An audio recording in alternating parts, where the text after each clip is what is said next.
Assalamualaikum warahmatullahi wabarakatuh. Saya Aulianisa Fitri akan membahas tentang manajemen kualitas total yang berfokus pada efisiensi dan etika bisnis syariah yang berfokus pada nilai moral.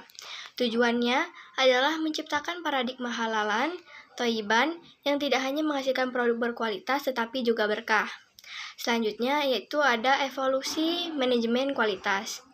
Kualitas dulu hanya soal memeriksa barang jadi, namun TQM mengubahnya menjadi filosofi pencegahan. Dalam Islam, konsep ini sejalan dengan Quran Surah Ar-Ra'd ayat 11, bahwa perubahan harus dimulai dari diri sendiri. Manajemen bukan sekedar alat profit, tapi amanah yang akan dipertanggungjawabkan.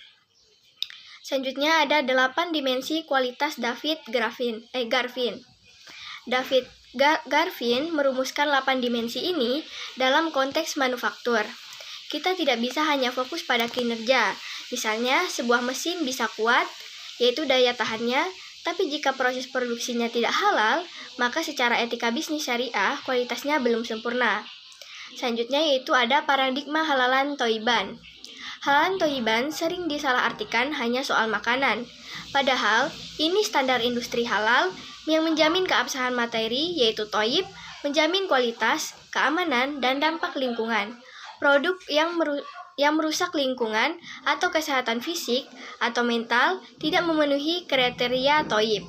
Selanjutnya itu pilar dan prinsip TQM. TQM membutuhkan kepemimpinan yang kuat. Dalam Islam, pemimpin adalah rasul bagi bawahannya.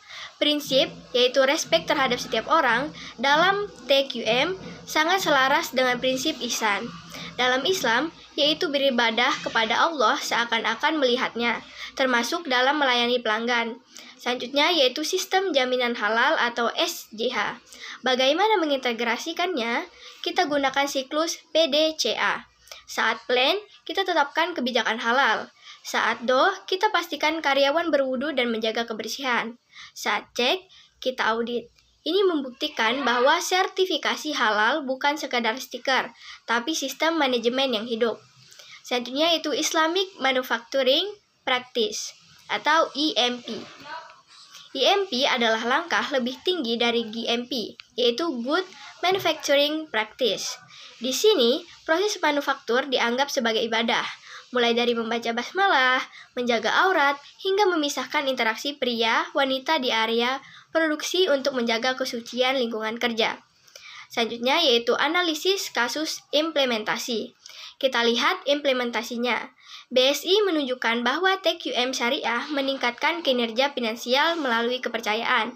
Di sektor manufaktur makanan, kontrol thayyib seperti bahan segar dan transparansi menu menjadi nilai jual. UMKM juga membuktikan bahwa perbaikan berkelanjutan TQM sangat efektif jika dijalankan simultan. Selanjutnya yaitu tantangan dan masa depan. Tentu di sini ada tantangan, mulai dari biaya sertifikasi hingga pemahaman SDM. Namun, masa depan ada di teknologi.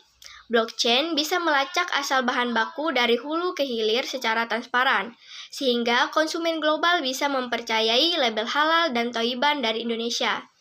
Selanjutnya yaitu kesimpulan. Sebagai penutup, integrasi TQM dan etika syariah menciptakan model manajemen yang holistik. Kualitas bukan hanya soal teknis, tapi juga manifesti ihsan. Tugas kita sebagai akademisi dan calon manajer adalah memastikan industri manufaktur Indonesia. Terima kasih. Assalamualaikum warahmatullahi wabarakatuh.